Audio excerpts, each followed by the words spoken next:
Hi friends, welcome to NFK kitchen. இன்றைக்கி நம்ம சேனலில் பார்க்க போகிற ரெசிபி கிராமங்களில் செய்கிற காரசாரமான பருப்பு உருண்டை குழம்பு தான்.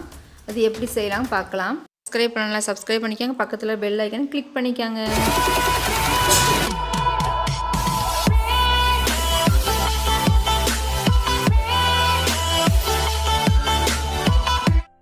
இது 200 கிராம் கடலைப்பருப்பை 2 மணி நேரத்துக்கு முன்னாடி நல்லா கழுவி ஊற வச்சுக்காங்க. 2 மணி நேரம் ஊறினதுக்கு வரமாட்டு தண்ணி இல்லாமல் மிக்ஸி ஜாரில் போட்டுக்கலாம்.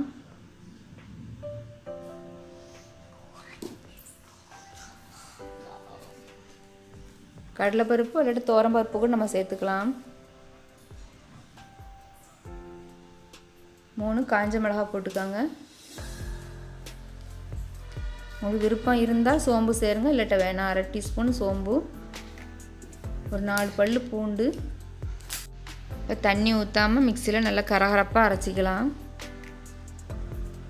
நல்லா ஃபைனாக அரைக்கக்கூடாது, வடைக்கு அரைக்கிற மாதிரி நரன்னு அரைச்சிக்காங்க.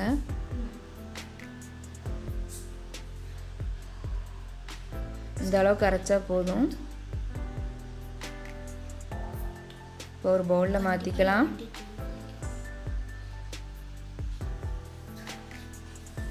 பருப்புக்கு மேலே 2 பல்லாரி சின்னதாக வெட்டி வச்சுருக்கோம். பிடிச்ச வெட்டின வெங்காயம், ஒரு பச்சை மிளகாய், கருவேப்பிலை, பிடிச்ச வெட்டின கொத்தமல்லியை போட்டு உப்பு தேவையான அளவு உப்பையும் போட்டு நல்லா கலந்து வச்சுக்காங்க.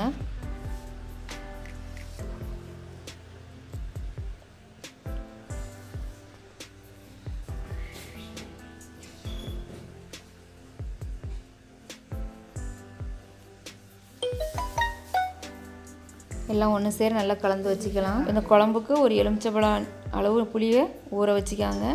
10-15 சின்ன வெங்காயம், சின்ன தக்காளியாக இருந்தால் 2, பெரிய தக்காளி இருந்தால் 1 கட் பண்ணி வச்சுக்காங்க. கருவேப்பிலை இப்போ பாத்திரத்தை வச்சுக்கலாம். ஒரு 3 டேபிள் ஸ்பூன் ஆயில் ஊற்றிக்காங்க. ஆயில் சூடாகட்டும். கடுகு போட்டு தாளிச்சிக்கலாம்.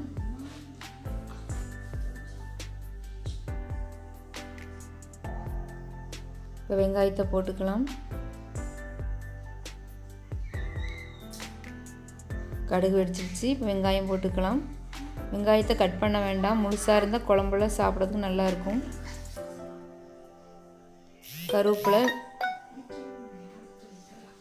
கருவேப்பிலையும் வெங்காயத்தையும் போட்டு நல்லா வதக்கி விட்டுக்காங்க.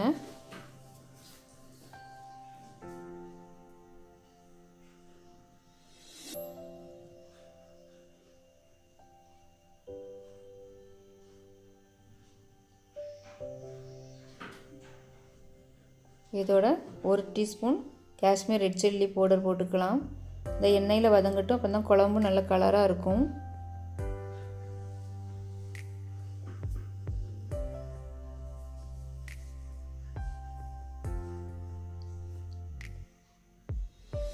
தக்காளி போட்டுக்கலாம். தக்காளி போட்டு நல்லா வதக்கி விட்டுக்காங்க. தக்காளி நல்லா குழைய வேகணும். தக்காளி நல்லா வெந்துடுச்சு. இப்போ மசாலா சேர்த்துக்கலாம். 1/4 ஸ்பூன் மஞ்சள் தூள், 3 ஸ்பூன் மல்லித்தூள்,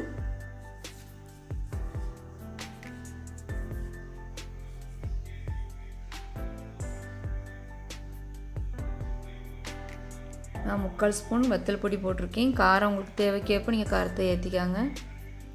இந்த மசாலாவை நல்லா இந்த எண்ணெயிலே நல்லா வதக்கி விட்டுக்காங்களாம். இப்போ இந்த புளி கரைச்சி வச்சுருக்கோம். இந்த புளி தண்ணி அதில் ஊற்றிக்கலாம். புளிப்பு உங்கள் டேஸ்ட்டுக்கு தகுந்தாரு புளியை கூட்டி குறைச்சி போட்டுக்காங்க. இல்லை தக்காளி சேர்க்கறனால அதிகமாக புளி வேண்டாம், பார்த்து சேர்த்துக்காங்க. இந்த குழம்புக்கு தேவையான உப்பை போட்டுக்கலாம்.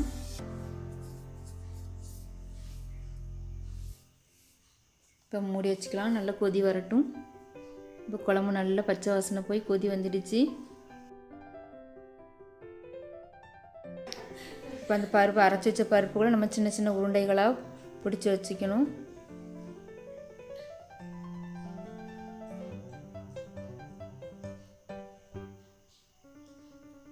அந்த உருண்டைகளை நீங்கள் குழம்போடையும் சேர்த்துக்கலாம், அல்லது நீங்கள் இட்லி தட்டில் வேக வச்சும் சேர்த்துக்கலாம். குழம்போடு சேரும்போது உப்பு காரம்லாம் அந்த பருப்பு உருண்டையில் நல்லா சேர்ந்து நல்லா இருக்கும். இப்போ குட்டி குட்டியாக உருண்டைகளை கொதி வரும்போது இதில் போட்டுக்கலாம். குழம்பு கொதிக்கும் போது தான் போடணும், இல்லாட்டா உருண்டைகள் உடஞ்சிடுச்சுன்னா குழம்பு ரொம்ப தரன்னு ஆகிடும். அதனால் குழம்பு நல்லா கொதி வரும்போது ஒன்று ஒன்றா போடுங்க. போட்டுட்டு உடனே கிளறக்கூடாது, அதை அப்படியே மூடி வச்சுடுங்க.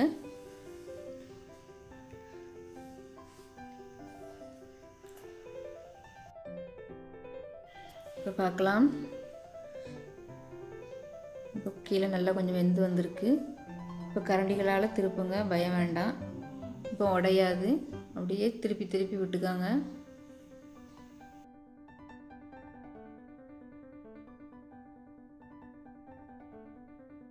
இப்போ மூடி வச்சுக்காங்களாம். ஒரு 10 நிமிஷம் ஆகட்டும், அப்படியே அடுப்பு சிம்மிலே இருக்கட்டும்.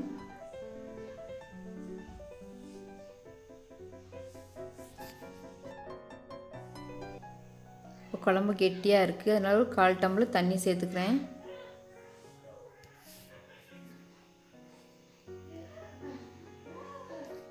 மூடி போட்டு ஒரு 5 நிமிஷம் வச்சுக்கலாம். இப்போ உப்பு புளி காரம் செக் பண்ணிக்காங்க.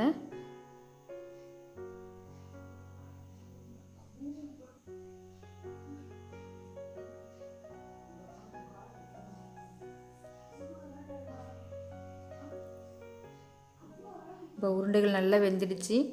ஒரு உருண்டை எடுத்து நீங்கள் செக் பண்ணி பார்த்துக்காங்க வெந்துடுச்சான்னு.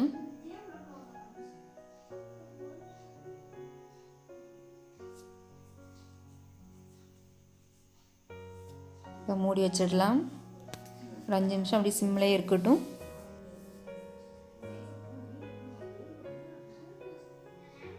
இப்போ பாருங்கள், குழம்பு ரெடி ஆகிடுச்சு.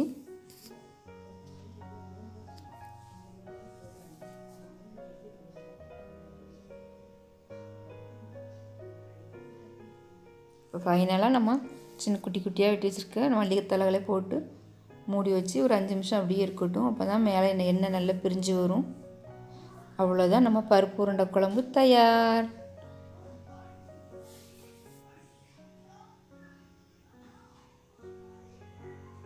பாருங்கள், எவ்வளோ சூப்பராக இருக்குது பார்க்குறதுக்கு. டேஸ்ட்டும் ரொம்ப அருமையாக இருக்கும். இந்த மழை நேரத்தில் சுட சுட சாதத்தில் குழம்பு ஊற்றி நல்லா சாப்பிடுங்க.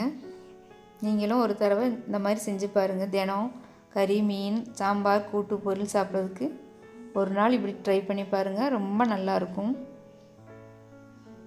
செஞ்சு பார்த்துட்டு கமெண்டில் எப்படி வந்துன்னு சொல்லுங்கள். Take care.